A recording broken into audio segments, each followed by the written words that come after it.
Calling to order the special meeting of the Birmingham City Commission today, Tuesday, May 19th, 2026 at 5 p.m. We are in City Hall at 151 Martin Street, Birmingham. Please join me in standing and saying the Pledge of Allegiance.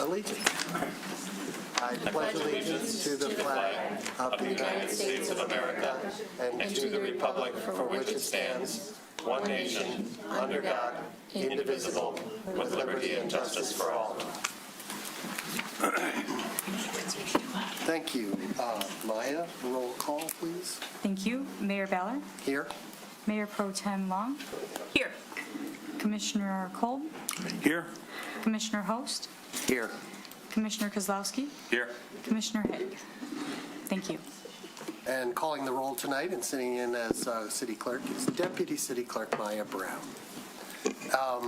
Before we get to the business at hand, I'll open it to the public for matters not on the agenda. If you're in the room, approach the microphone. If you're online, use the raise your hand function. This portion of the meeting is for comments on items that are not on the agenda. We'll allot 3 minutes to comments now and during the meeting when on any comments that might be made on agenda items. Hi, David Bloom, Birmingham resident. My two questions are followed by a comment, and they're all related. Assuming that the purchase goes through, who is going to be running the community house and how? I understand that there's a community foundation that may be set up, and there are quite a few well-meaning people that support doing this and support running it. We got into this mess, meaning our community, in my personal opinion, because of gross negligence on the part of board members who thought they were in a country club on the community house, not doing their job, managing the money, and providing proper oversight. So if we take on this responsibility, meaning our community, who is going to do it? Are people going to be qualified? University of Michigan offers free nonprofit board training. Anyone on this board needs to be certified by something. We need to have some kind of accounting audits to make sure that it's properly being run, because now we have taxpayer money, a lot of taxpayer money at stake, and we don't want to have the same problem again. Even if people are well-meaning, it doesn't mean that some people are willing to make the tough choices needed to run the place so they don't run it into the ground. Thank you. Thank you. Any other comments? Seeing none, we'll move on to our new business, which is a resolution authorizing the purchase of 380 South Bates and to execute the purchase agreement between the City of Birmingham and the Community House, and to direct the city manager to pursue and implement the necessary steps to keep the Community House operating and staffed during the ownership transition, including but not limited to ensuring the continued operation of the child care facility in the building. Presenting for us today is Kathleen Martone, who is with Varnum and has been with us since day one on the. Good evening, Mayor, and good evening, City Commissioners. Hope you've had a nice 18 hours since I was last with you. Today, I am here to present for your review and approval the purchase agreement for the acquisition of 380 South Bay Street, commonly known as the Community House. The purchase agreement, if approved, will guarantee the preservation of the Community House building and grounds, as well as the community events and programming that have been offered at the Community House for the past century. As you know, this transaction arises out of the City of Birmingham and the Community House Association's circuit court case in Oakland County, as well as the Community House's subsequent filing of Chapter 11 bankruptcy in the United States Bankruptcy Court in the Eastern District of Michigan. And over the past several months, the city has been negotiating with the Community House to purchase the property as part of a potential settlement of those matters. The parties to the agreement are the Community House Association of Birmingham, Michigan, which is a nonprofit entity, as the seller, and the City of Birmingham, and an entity to be formed as authorized by this commission last night, the City of Birmingham Community House Foundation, for the purposes of maintaining and administering the building moving forward. I'd like to walk through briefly what the purchase agreement says, and I'm happy to answer any questions that you have after we've walked through the major provisions of the agreement. The property, again situated at 380 South Bates, includes all rights, easements, privileges belonging to the property, including any mineral rights, water rights, air rights, and all fixtures and improvements aside from those accepted on Exhibit A to the purchase agreement. The sale also includes the Marshall Frederick sculptures currently located at the property. Again, all fixtures except those exhibited or accepted on Exhibit A. It includes maintaining the name, the Birmingham Community House. It includes all books and records related to the operation and maintenance, including the ECC and Banquet Center employee rosters, operating expense histories, vendor contracts, donor records, and gift restrictions. The purchase price offered is $5.2 million with a $100,000 earnest money deposit due within 5 business days after the effective date to be held by ATA National Title Group, Seaver Title Division.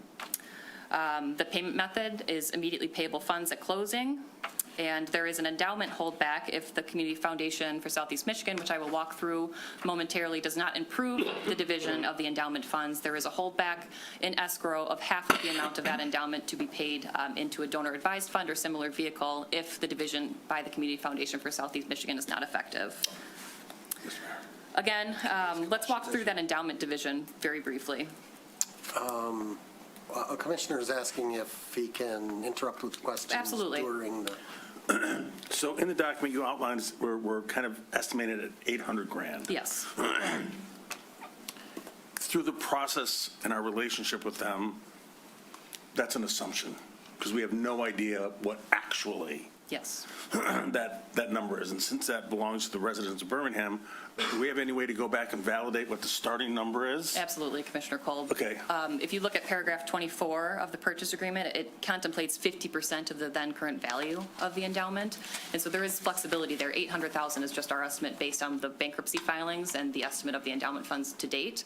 But since all books and records are included, that would be something that we would want to verify what the then current value of the endowment is for purposes of that 50% division.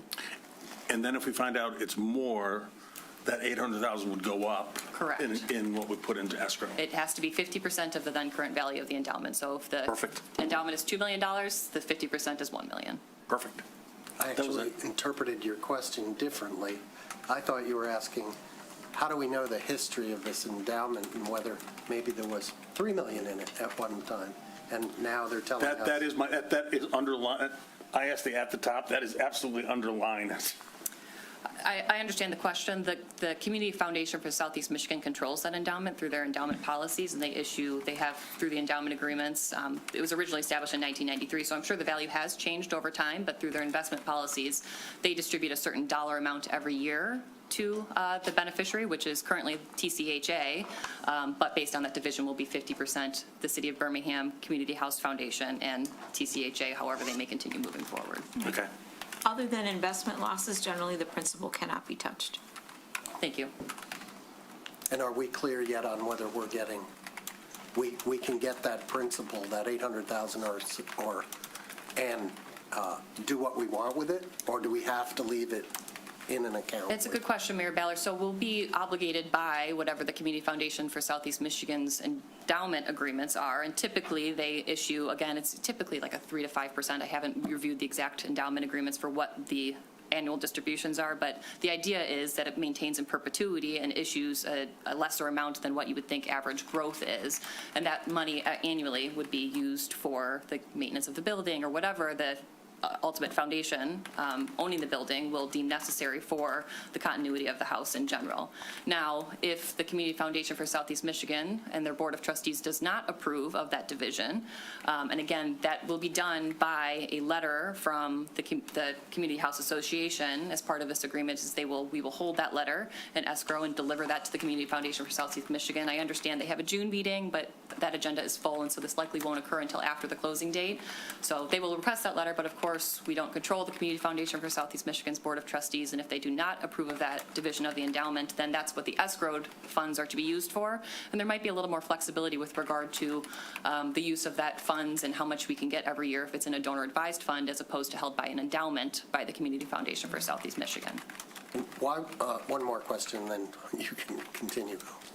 Why would a nonprofit put their money in an account with the Community Foundation of Southeast Michigan that they could then not really have control over? Well, part of it is there's a lot of rules and regulations behind having an endowment fund and the reporting obligations with regard to those endowed funds. And so the Community Foundation for Southeast Michigan has a long storied history of doing great things for this, area of Michigan. And so they have a very adept board of trustees who manage these funds and invests them properly. And so the idea is you put the money with the Community Foundation, they kind of handle all the back paperwork and things that need to be done to make sure that those investments are managed properly. The endowment continues to grow, and the organization essentially gets, you can kind of think of it, it's not an annuity, but you can kind of think of it in similar terms in terms of receiving a stream of income for life. So less sophisticated nonprofits would be doing that. Is that something, and I promise, last question, is that something the city of Birmingham would do if we had a choice? We could certainly explore that as an option, but it wouldn't be the city of Birmingham, it would be the city of Birmingham's Understood. Community House Foundation could explore having its own endowed funds, but again, that would be, there are a lot of rules and regulations and paperwork behind that could certainly be explored if the new foundation was interested in doing so. Okay, thank you very much. Can I ask a quick follow-up? Sure. Just to be crystal clear, and then, so there exist some restrictions about how we can use this money, but the Community Foundation for Southeast Michigan will no longer be involved after they divest this, if they choose to. No, Commissioner They will Salzby. still be involved in the management of those funds. Correct, if They they will just approve. exist in a separate partitioned account. Exactly. So Okay. the idea is there would be a 50% endowment for the City of Birmingham's Community House Association and 50% endowment for the continuing entity for the Community House Association or whatever version they are after June 30th. I'm unclear on that, but all I know is the 50% for the Community House, the City of Birmingham's Community House Foundation. That would be controlled by the Community Foundation for Southeast Michigan. A lot of community endowment words being thrown out here, but essentially it would continue as is with the Community Foundation for Southeast Michigan as long as their Board of Trustees approves of that division. Now, if they don't,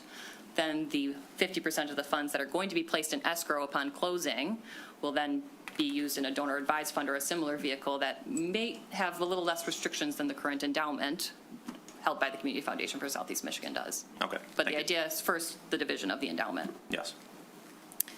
Well, I think I've exhausted what I was going to say on the division of the endowment, so if you have any further questions on that, I'm happy to answer them. But just very briefly about the other contingencies and conditions with regard to this purchase agreement. So, of course, this is subject to approval by the United States Bankruptcy Court, so the idea is if the City Commission approves of the signing of this purchase agreement today, a motion for sale will be filed in the United States Bankruptcy Court, ideally tomorrow, moving forward with the sale process. The seller must obtain owner's policy title commitment within 5 days of the effective date, and the effective date is the date that the last party signs this agreement, so it's the date that the City of Birmingham signs the purchase agreement. There are due diligence and inspection periods. The city has until 5 p.m. on June 15th to review and inspect all physical aspects of the property, including building inspections and environmental. And the city may terminate the agreement within the due diligence period. There are 10 days to raise title objections after the title commitment. The city may obtain a survey at its own cost. I'm happy to run through kind of the timeline, but they are spelled out pretty clearly in the agreement with regard to the days and the amount of days after the effective date with regard to EMDs, title commitment delivered, the effective date, and so on. Importantly, there is an exclusivity provision, so the Community House Association as the seller may not solicit, initiate or encourage any competing offers after the effective date, again, the date that the city signs this agreement, and that the city may assign this agreement without seller's prior written consent, so the agreement can be assigned to the new city foundation. Closing costs will be split equally as far as title company charges go, but the seller, the Community House Association, will pay all taxes, title policy premiums, and broker commissions, including the civil broker commission for which they engaged previously. No prorations through the date of closing. The property condition is as is. However, the seller must maintain the property in its current condition as of the effective date of this agreement. Filing the closing date, the parties will execute mutual releases and file a dismissal with prejudice in the Oakland County Circuit Court litigation matter and release the notice of lease pendants, of course, to be able to effectuate that closing.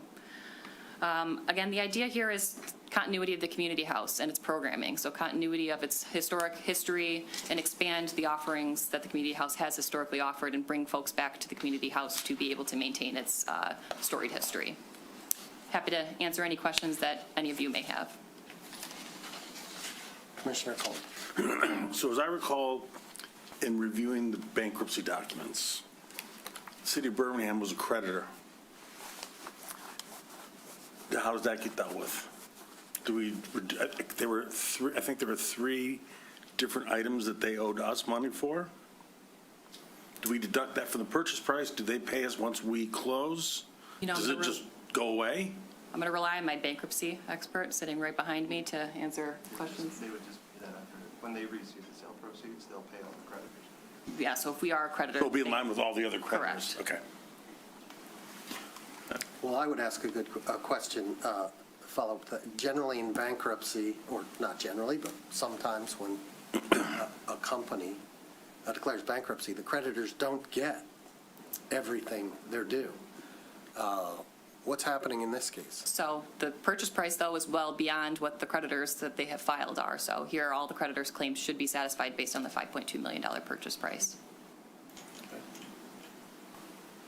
Commissioner Kozlowski. So we had the opportunity to perform various inspections on the building.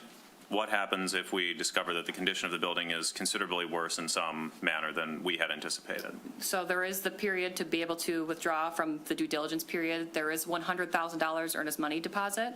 That is non-refundable except in the instances that one of the representations and warranties have been violated. So there would be a look at to see whether that reason for withdrawing based on the due diligence period violated one of those reps and warranties. If it did not, then that earnest money deposit is considered non-refundable. Okay, but it would more or less, we would just back out of this entire agreement and we would have to renegotiate, perhaps not from scratch, but we would potentially renegotiate a new price. It would not be, like, there is not flexibility within this agreement to sort of say, well, we're not going to pay you 5.2 because it has X, Y, and Z issues. I think there is room for that, but I think that if you do not move forward with this purchase agreement for any reason, you risk some of that exclusivity provisions that are in the purchase agreement, and you might, open it up to other negotiations. Okay. I have some questions about the inclusions and exclusions. So first, a very simple one. There was a board, table, and chairs. My recollection is there's a board, table, and chairs upstairs and a board, table, and chairs downstairs. As I recall, the one upstairs is quite opulent. I don't know about the one downstairs. I understand that both board tables will be included. Oh, included, so no longer excluded. Correct. Excellent. Correct. That was in your email from about 20 minutes ago. The other question is about the records. And I'm very, clearly we're buying a building.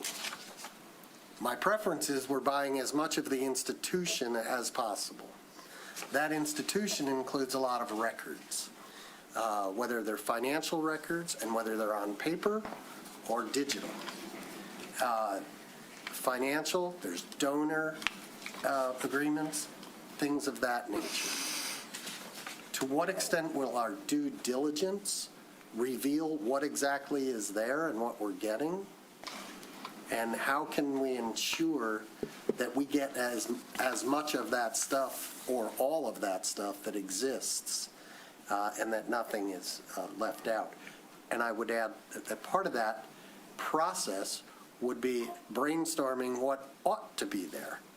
I understand, Mayor. So the purchase agreement does include all books and records, and that doesn't delineate between digital books and records or physical books and records. Certainly, part of the motivation is to receive the books and records to know what the operating costs are, and is something that we would be pursuing as part of the due diligence period, but also seeing the gift agreements, because part of the city's motivation, as I understand it, has been to maintain the continuity of those donors that have given to this association over the past 100 years. So all would be part of the due diligence period that we would continue to request. But I think you're also referring to historical things like photographs and things like that. Sure, I can imagine that an institution like that has amassed a lot of stuff. And we have, Like even to the extent that they might have off-site storage. well, I can't speculate on what they have. I certainly don't know firsthand knowledge of what they have, but it will certainly be requested as part of the due diligence period. And will that be reported back to us? Certainly. Okay. Other questions? Comments? Commissioner Cole? So in the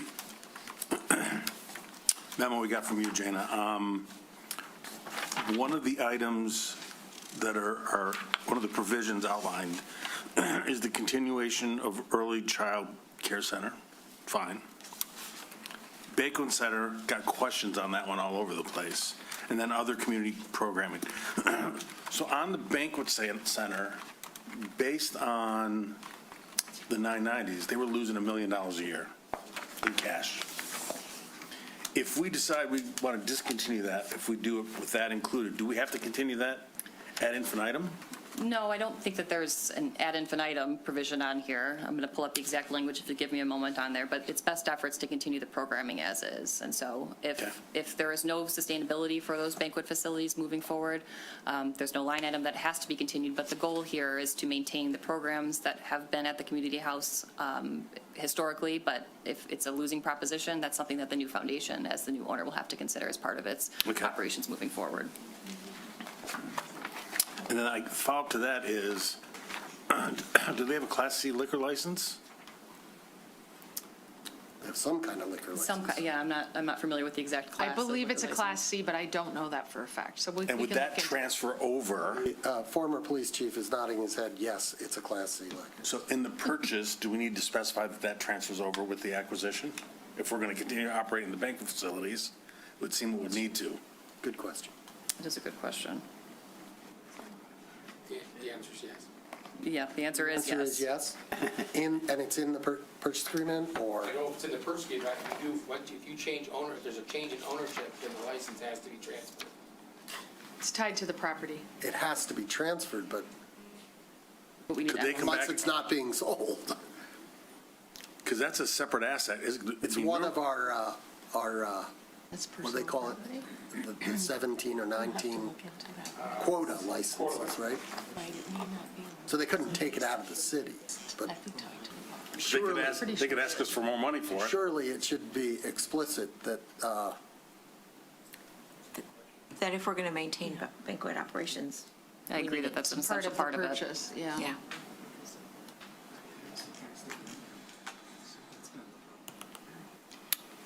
I have one last one, and then I'll shut up.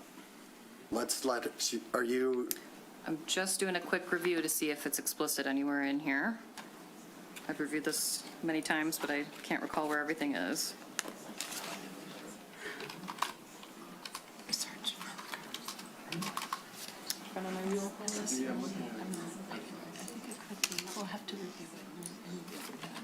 if you need to make a quick phone call to the opposing attorneys. I know that their liquor license was renewed this year for a year. Transfer ownership to the foundation. Thank you.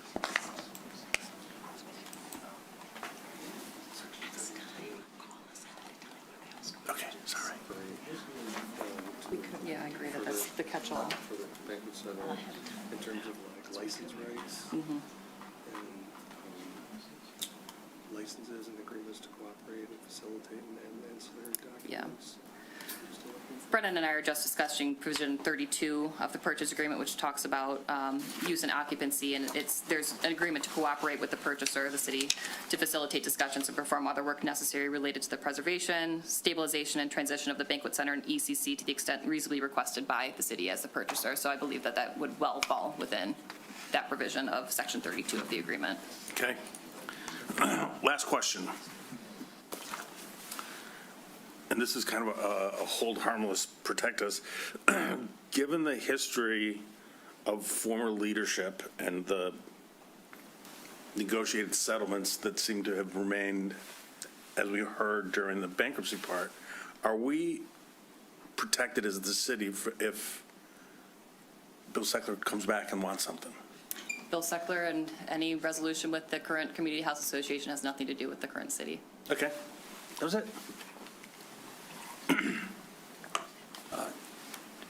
Is there a need to make a phone call about that liquor license while we discuss other matters? Just to, like, nail it? Yeah. Yeah. With that and the child care license. We- We'll get it. We have discussed that with them, so I'm confident that that provision covers it, but it is something that has been discussed and agreed upon. You can always find an excuse to.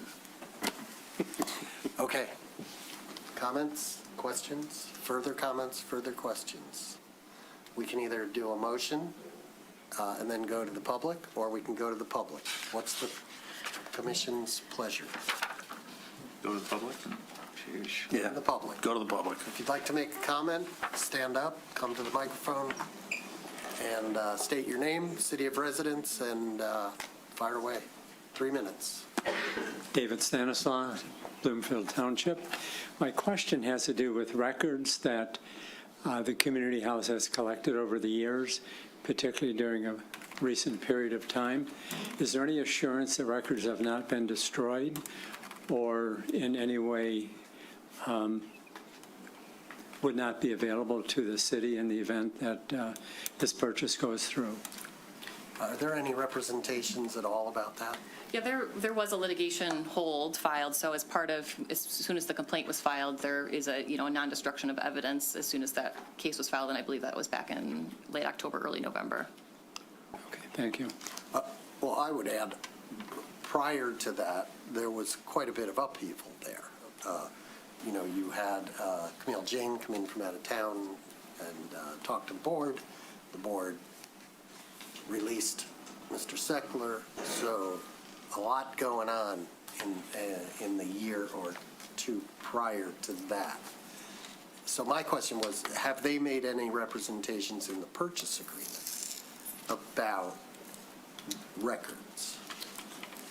That we are entitled to the books and records as part of the due diligence process. Okay, nothing about saying they hadn't destroyed anything in it. That wouldn't be a standard term that we would have included. Other comments, public? Come on up. It's a race. You win. Nope, you. Yeah, you're first. Edmund Aronowitz, Birmingham resident. Did you get his last name? Mm-hmm. Okay. Why is the city paying for an asset it said it had the right to buy for $1 in its prior litigation? I'm not sure we said we had a right to buy it for $1. That wasn't part of it, but I'm going to defer. Why is the city paying? Well, Why is it abandoning its claims as asserted in Oakland County, even though they're stayed in the bankruptcy action when it had a right under the deed restrictions to do something with this property? A lot comes down to money and how much it's going to cost, how much it has cost, and what it will cost under this scenario, and how much will it cost if we litigate. And those costs include, of course, more legal fees, the likelihood that we have to assume some or all of their existing debt, and lost time, like a year. Thank you. I hope that satisfies you. Was that a fair answer? Yes, and litigation is never sure. You can step into litigation having a belief of your position and your side, but there is no guarantee. And I think the bottom line was for this commission and the manager's office, the community house was a public asset that this commission and manager's office wanted to make sure would never leave the city of Birmingham.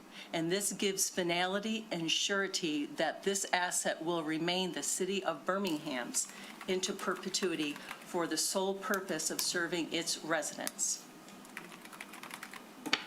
And I would just add one more thing, and I would ask the attorneys to chime in if they want, but the filing in bankruptcy court, of course, changed that, our original litigation as well, and different things can happen in a bankruptcy court that wouldn't necessarily have happened in the regular circuit court, so it kind of changed things as well. That satisfy you? I mean, your question is one that is being asked, so it's representative of a lot of people. I believe the underlying concern is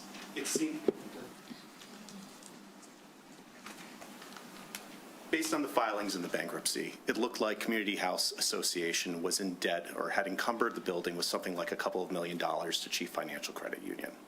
Now they're attempting to sell this asset for $5 million, presumably to pay off the debt. Fine. and to create additional money to be used for some kind of charitable enterprise. When the bankruptcy filings show that the Community House Association only distributed a couple $1,000s over the last couple years, I don't understand what they're supposed to be doing with the extra money and why the city of Birmingham has to use taxpayer funds to endow this new association to basically be a management company to give away someone else's money. Would you like to respond? As carefully as I can, because of the agreements in the purchase agreement. Again, it comes down to a tightrope balance. Anytime you're in litigation, while we can think, again, that we have everything on our side, including in the bankruptcy court, one can never know what the future's going to hold, and one can never know what the bankruptcy judge is going to do or not do. What we knew with certainty is that there is a cost to this building, and how much does it cost in time, litigation, and surety to the residents to continue to hold and have this asset forevermore.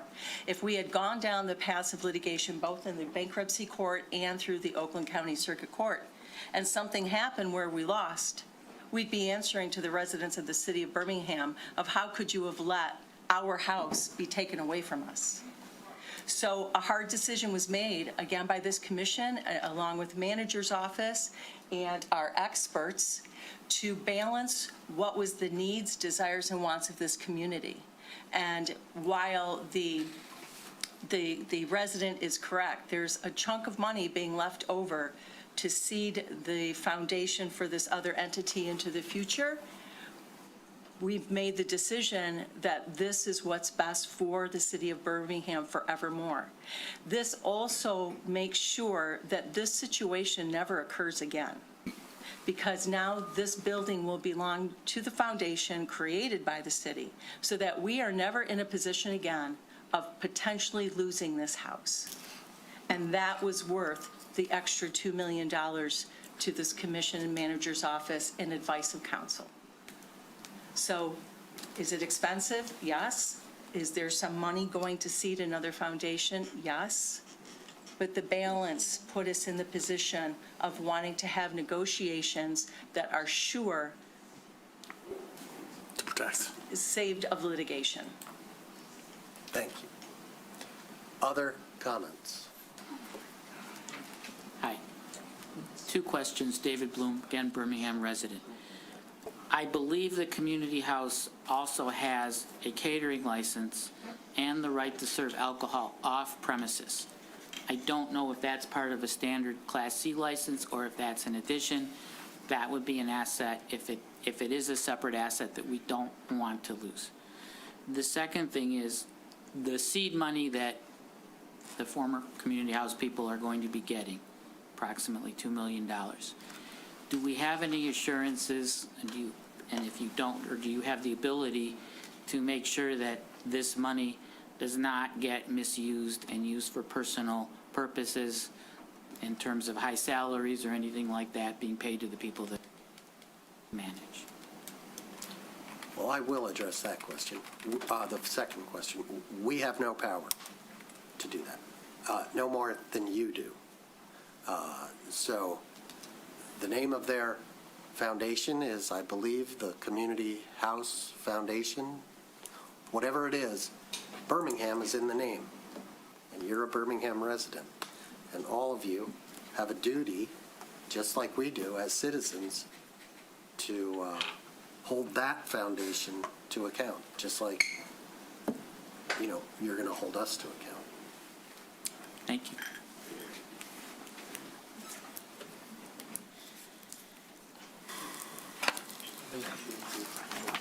Just a clarification question I have, as a relatively new resident of Birmingham, Michigan. And your name and your name? Oh, Pat Hardy, Hardy. So here's my question, and other people have asked this question, and they've asked me. I don't have the answer to this question, but you do. I do not understand, we do not understand, why the city of Birmingham has to buy a house that was deeded to them in 1930. Wouldn't the ownership be the city's all along? I understand the question. All right, if so, you have a seller who is going to get $5.2 million. Who is that seller?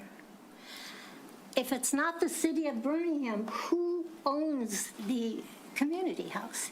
Okay. And I know you've tried to answer this to a certain extent, but not good enough for me. I'd like to know where that money is going. You are paying money for something you already own, and that just doesn't make sense. So help me out.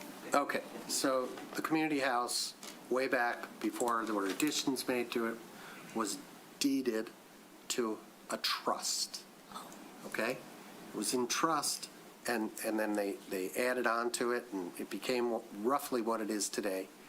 In 1989, that trust was dissolved with the consent of the court and the Attorney General's office, which oversees public trusts. It was dissolved, and the property, along with the deed restrictions carried through, was turned over to the Community House Association, a 501c3 nonprofit. The city never had ownership interest in it. As a public trust, one might argue that the residents of the city of Birmingham had an interest in it, but apparently there was not sufficient opposition when the trust dissolved and turned the property over to the association. There wasn't sufficient opposition to stop it. So it went to the association. And the association was then run by a board of directors. And it is that board of directors and their successors and the management and the management's successors that have engaged in, who have decided to sell the building, to go off and create a new sort of entity that would give money to other nonprofits and scholarships. And that's who's going to get the money. You can look up the board of directors. There's 5 or 6 members. Their names are public. They're on the Community House Association website, as is the name of the president of the community house, who I believe is probably most days sitting at her desk across the park. But there's never been ownership by the government, the city of Birmingham, in this property. As I said, arguably, the citizens of Birmingham had an interest. That I helps. hope that answers your question. That helps, except that. Who appointed those board members? Well, each other, the president, their bylaws are not public. They have not made public, the public information that comes out of the community house is pretty much confined to their IRS Form 990 filings. They're not required to hold their meetings in public. They're not required to release minutes of their meetings. They are accountable to the Attorney General of the state of Michigan.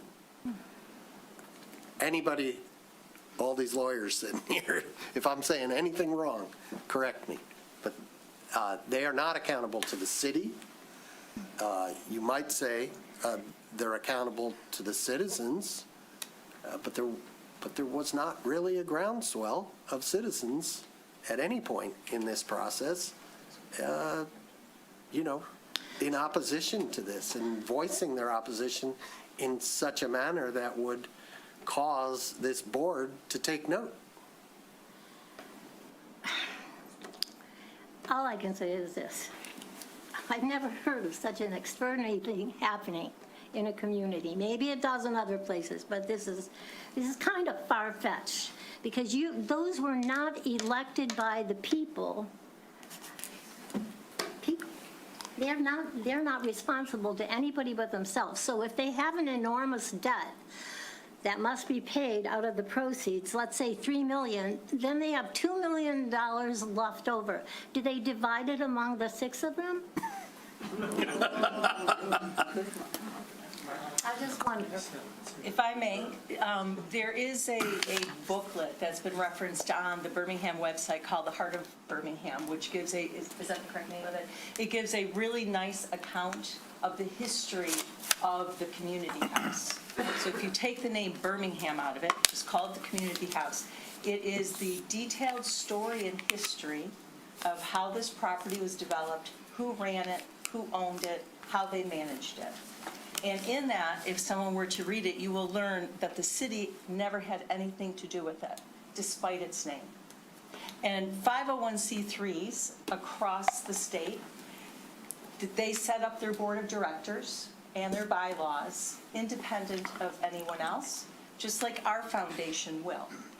So this is the 501c3 setting up its own board and managing its own 501c3 was the normal course of business for 501c3s. They're not accountable to government. They're accountable to the Attorney General. And the final question is, originally in the 1930s, it went into a trust, but at that point, could it have been deeded to the city? So that would have been up to the trust. I mean, well, I'm just wondering, why did they decide to put it in a trust and not just give it to the city? And my last question is, if we could have gone back 90 years ago and talked those people who donated to donate it differently? okay, my last question is, would it have been possible for the current board to have just said, we're giving you the house? Absolutely. Absolutely. They could have. It's even in writing where they, all well, right. they could have leased it to the city at a nominal price. That was the wording. They And could have- last question, Mayor. Wait, the last one was the last one. I know. Go ahead, last. But you just got me fired up. I- So my last question, You think you're fired up? I guess there are a lot of people in this room who are fired up, and as well they should be. And so you know what you did? You made me forget my last question.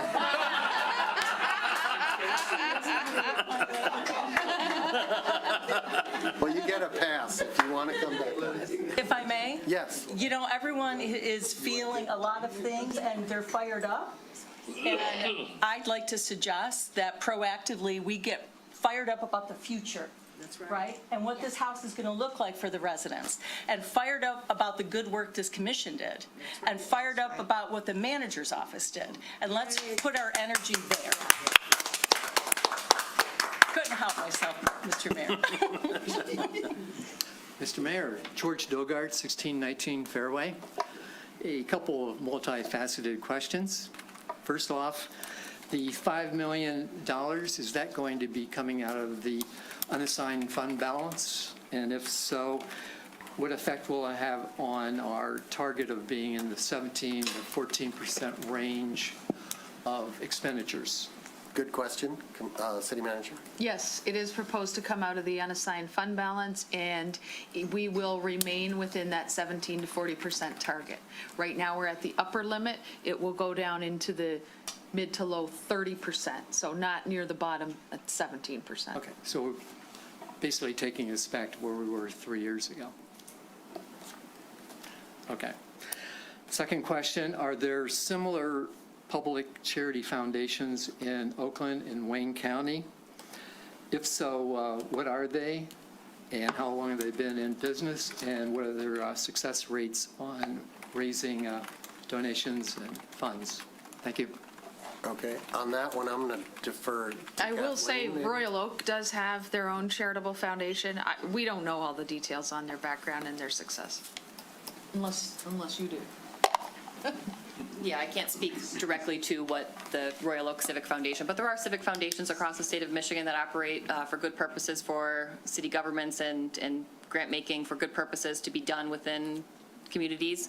This one is specific to the community house. I don't know that there are other similar organizations that are designed to own a community building to be used on behalf of the city of Birmingham residents. So to say that they're exactly similar, I don't know that there's anything exactly similar to this. Thank you. Hi. Oh, I don't know if that was, hold on. I'm sorry. Oh, okay. I'm Linda Solomon, 639 Purdy. I want to read a quote because it has to do with how I feel about all of you. Jon Stewart famously stated, "If you don't stick to your values when they're being tested, they're not values, they're hobbies." Mayor Baller, commissioners, city manager, city attorney, I want to thank you for standing up for values, for us as a community. The community house is the heartbeat of our city, and each and every one of you are standing up for us. So even though you were tested, you proved to us your values are not hobbies. You care about each one of us, and my gratitude is to all of you. We formed a group, many of our members are here tonight, called the Visionary Arts Council of Birmingham. You can raise your hands and show the others in the audience who you are. But we formed this group with the sole purpose to maintain the heart of Birmingham, the community house. When it was announced in November there was going to be a sale, I read something on Facebook from someone I do not know, but I want to read it to you, and I quote, "In line with my mom's wishes, we will be holding a celebration of life for her at the community house in Birmingham. This is a location close to her home of 40 years. It is where she took us kids for day camps and piano recitals. This is where my mom married my dad. And depending on how you believe, my mother passed away on my parents' wedding anniversary." So that's what the community house means to all of us here. It's your house, it's his house, it's my house. And because of all of you, we can still say that. So I really want to thank you. And you make me proud to live here. I've lived in Birmingham, well, don't like to talk about age, but since 1965. But I've never been more proud. So thank you, thank you, thank you, and again, for standing up for values. Thank you. And you're welcome. Sir. Good evening. Greg Waddell, 1543 Dorchester in Birmingham. First off, I want to echo the thanks. The community house has been part of our life when we've lived in Birmingham over 2 stints over 30 years. Our kids took classes there. We took cooking classes there. It's an important part of the city. This meeting is about the purchase of the building. And yet, I think I want to understand more as a resident, what happens after the purchase. We are now, as a city, as a foundation, going to be running a banquet center, an early child care center, managing employees. How many employees are going to be added? What happens to the existing employees? Will they be retained? Where do the operating costs to run the institution in the future go? Are they budgeted? Are they coming out of city funds? Are we seeding this foundation with additional funds to run it? I'd like to understand the operating structure as proposed and what you may know about it at this time. I can't say too much. I can tell you that plenty of thought and discussion has been brought to bear on all of those questions, and we are very confident it's not going to be without some costs. We wish that we were buying an ongoing operation, but we're not. We're buying an operation that we were told is going to close, and it's going to close. And so we're going to get a building, and we're going to, but I can tell you, I can't give, it's going to be up to the foundation, and the foundation hasn't even been formed yet.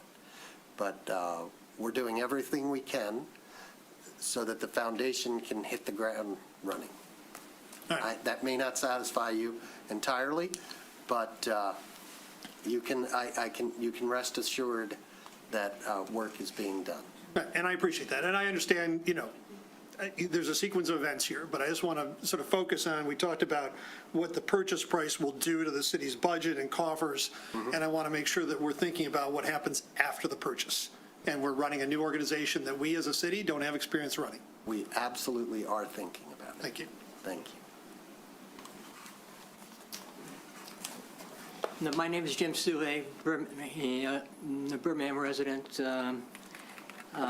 I support the purchase of the community house as you laid out, and I think it's, I've been following this for the last year. I was on a board here for 8 or 9 years back in its glory days, and I've been a supporter ever since. I love the community house.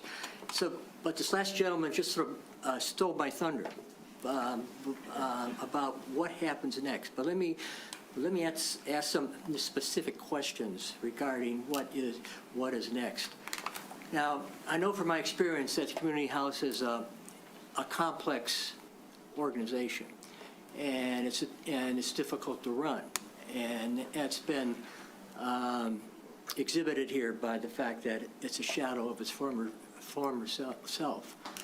Now, in November, when this was announced, that the sale was going to be announced, I remember the management of the community house was quite proud of the fact that they'd be around for 6 months, and one of the objectives was to give the present staff time to find new jobs.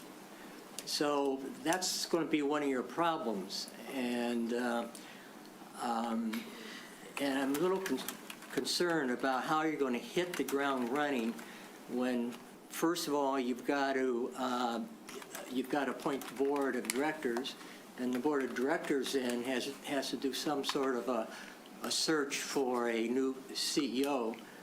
And I just don't understand how you're going to hit the ground running with all of this to do to establish the governance and management of the community house. So can you go into a little more detail how you're going to hit the ball running and keep as much of the present staff as you can, because you're going to need them? Yeah. No, I can't. Sorry. Okay. Good luck, and really, honestly, good luck, but I just worry about this transition. I can understand your concern. I totally understand your concern.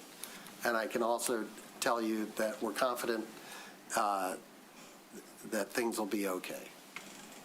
Thank you. You're welcome. Other questions, comments? Anybody online? We have several hands raised. Adrian Carey. Go ahead and unmute yourself. You should be able to get through. Hi, can you hear me? Yes. Hi, my name is Adrian Carey. I'm a Birmingham resident, and my son goes to the Early Childhood Center at the Community House.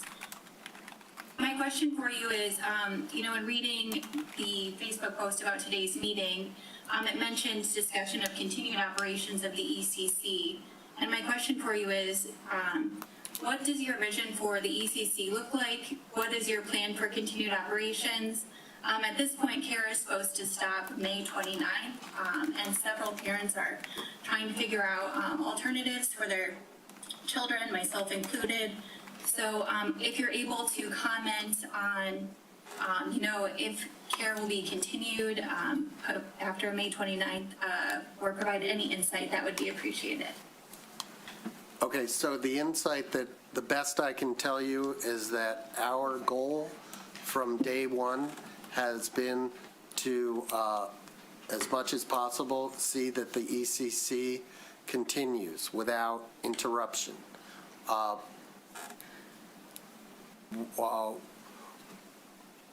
We have attempted to engage with the existing management of the community house and not had much cooperation. So that being said, there's at least one person who was in the room, but she's not here anymore, Kristen Boundy, who has been trying to be something of a liaison between the city and you and the other parents, and I don't know to what extent with the management of the community house. But our hope is that the existing staff, including the director, would maybe be watching right now and understand that we would like to talk to them as soon as we possibly can, legally or morally or whatever. We think morally the time is long past, but legally, I'm getting the evil eyes, I think. So the message to those people is we want to continue with what's going on there. We know it's the demand for that service is enormous, and we know the anxiety that you have experienced, and we feel your pain, and we're going to do everything we can. They're part of this agreement and coming from the community house is, we've reached this agreement when this motion passes that we are to start actively engaging. In fact, part of your suggested action tonight is to direct the manager to pursue and implement the steps necessary, ensuring the continued, operation of the child care facility in the building. So the community house is saying, yes, now's the time, and you're going to direct the manager to do so. So Right. This is the appropriate time. It is, and I do have to add that, not being an expert, but that there is going to be a change of ownership here.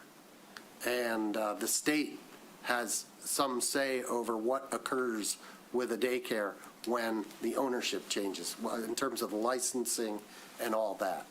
So we're going to do our level best. All have been doing our level best the entire time. Does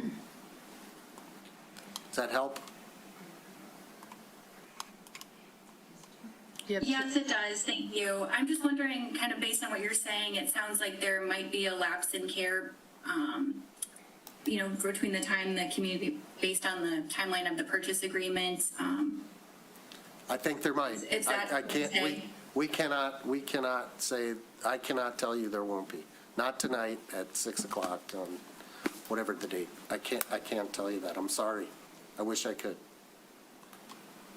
That's okay. Thank you. Okay. Haley, I'm sorry, I don't have my glasses on. Haley? Robotham. Just unmute, Haley. Hello, can you hear me? Yes, we can. Hi.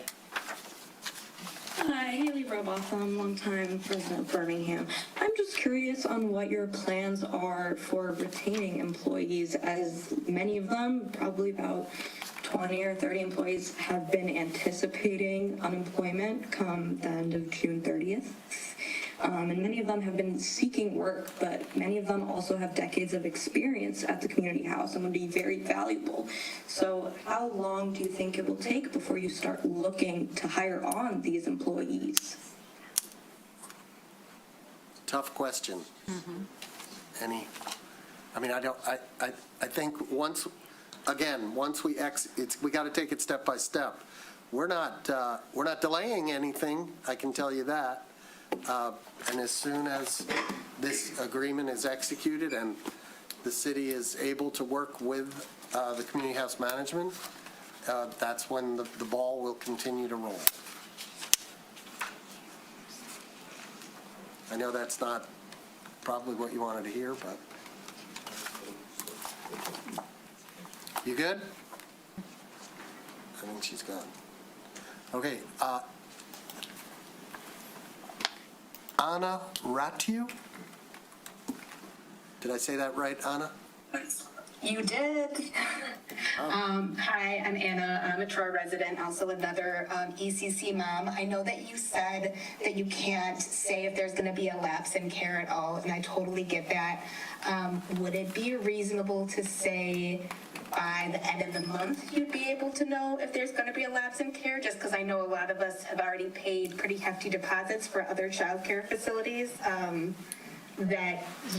And we need to, if we have to cancel those plans, let them know so we don't forgo even more money. And as you probably know, childcare nowadays is really, really expensive. So it would be really helpful to know sooner rather than later. So Anna, I'm going to tell you that the management of the community house, including the director of the ECC, is probably far more knowledgeable at this point about how that's going to play out than we are. So, their doors, I assume, are open to you.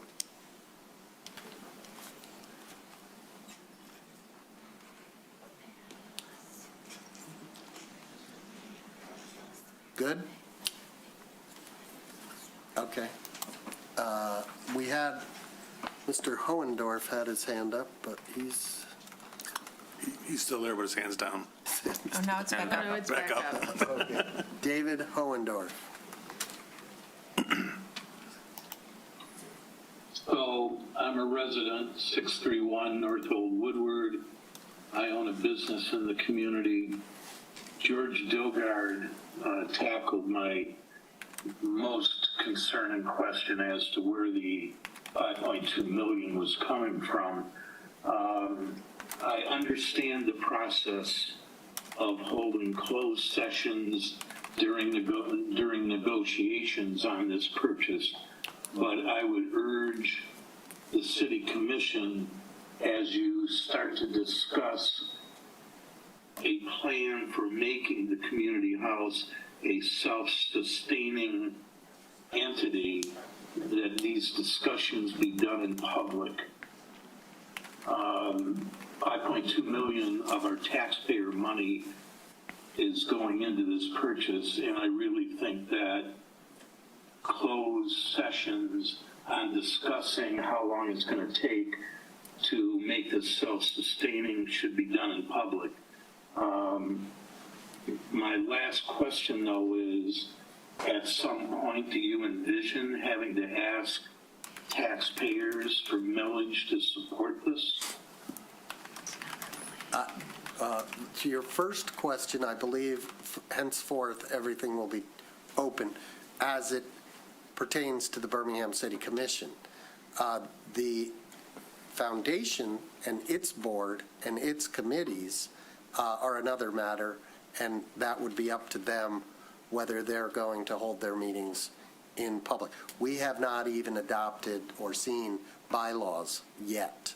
Those bylaws can be amended by the City Commission, and then once they're turned over to the board, the City Commission could further amend them, or can the board amend them? The board will not be able to amend whatever bylaws we put in place. We, as the sole member of this nonprofit foundation, control not only the bylaws, but the board of directors. We can remove individual board members, or we could remove them all and start fresh. However, we do not. Part of, you could require open meetings? That's something we would have to discuss, yes. And We I could wanted attend to. BSD board meetings by Zoom. It would seem like if the foundation board is going to make decisions, that somehow we're able to also attend those meetings by Zoom. So that's not a topic for tonight's discussion, and it will be a topic soon, and I think it's a perfectly legitimate question, but tonight's question is very narrow. Do we approve the purchase agreement? So as much as I'd like to discuss that with you, it's just not appropriate at this time. I do want to address one other matter, that once this board of directors is formed, they direct the Community House Foundation. The city's powers are limited to what I just outlined. The City Commission does not ratify decisions of this board. The board makes its decisions and does what it does.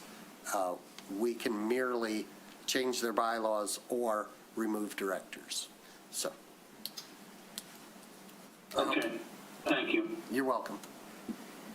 Anyone else online? In the room? Okay, I think it's time for a motion. Who wants the honor? Commissioner Cole. I'd like to make a motion to adopt and approve the attached resolution authorizing the purchase of 380 South Bates and to execute the purchase agreement between the City of Birmingham and the Community House, and to direct the city manager to pursue and implement the necessary steps to keep the Community House operating and staffed during the ownership transition, included but not limited to ensuring the continued operation of the child care facility in the building. Commissioner Cole, stand by. And I would suggest, because I think it's important for public to understand and hear, if you would also read the attached resolution that you're voting on. The whole thing? Yes, please. Sure. And I did hear last night, and I was watching, and thank you. And we called it right. She will make you read it. Last night we discussed whether we needed to read these long resolutions about special assessments. So this is the City of Birmingham resolution authorizing the purchase of real estate property. At a special meeting of the City Commission of the City of Birmingham, Oakland County, Michigan, held on the 19th day of May 2026 at City Hall, 151 Martin Street, Birmingham, Michigan, 48009. Whereas the Birmingham City Commission recognizes the historic community significance of the property commonly known as the Community House, located at 380 South Bates Street in Birmingham, Michigan, the property. And whereas the City of Birmingham and the Community House Association are parties to litigation pending in the Oakland County Circuit Court, case number 2025-219-218-CB, involving, among other matters, deed restrictions governing the property. And whereas the Community House Association has filed a Chapter 11 bankruptcy proceeding in the United States Bankruptcy Court for the Eastern District of Michigan, case number 26-43351, and whereas the City of Birmingham and the Community House Association have negotiated a proposed transaction for the acquisition of the property through a sale process pursuant to Section 363 of the United States Bankruptcy Code, and whereas the parties have negotiated a purchase agreement setting forth the terms and conditions for acquisition of the property by the City of Birmingham on behalf of a nonprofit entity to be formed, of which the city shall be the sole member for purposes of maintaining and administering the Community House, consistent with all deed restrictions for the benefit of the Birmingham community and its residents. Excuse me. And whereas the purchase agreement includes provisions relating to the division of endowment funds intended to support the future maintenance and community use of the property, and whereas the purchase agreement further includes mutual releases and dismissal with prejudice of the pending Oakland County Circuit Court litigation upon closing, and whereas the sale remains subject to approval by the United States Bankruptcy Court, satisfactory title insurance and title review, environmental review, and other due diligence investigations if necessary. Now therefore, be it resolved that the purchase agreement for the property of 380 South Bates Street, Birmingham, Oakland County, Michigan, 48009 shall be executed. Be it further resolved that purchase price for the subject property is $5,200,000, together with an earnest money deposit and related closing costs and transaction expenses as provided in the purchase agreement. Second. Do you need the rest? Do we need the further resolved? No, it's fine. It's fine. Did I hear a second? Yes, Commissioner Host. Okay, we have a motion and a second. Is there any comment on the motion? Comment? No comments whatsoever? It's been a very long haul. I commend the community who rose up and let us know how important this was. We also feel the same way. We consider this building to be an integral part of our civic campus and the history and the culture of Birmingham, and obviously vital to its future. And I think that everyone here has made the best negotiation that we could possibly make to ensure the future of this building and its role in our community. Further comments? Thanks to everybody. Yep. I just wish it was like a really clear cut, this is what we ought to do. I'm supporting it, of course, but not without concern that we are making compromises or, if you know me, you know I'm a fighter.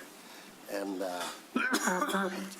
so anyway, that's what it is. And we are going to make the best of it.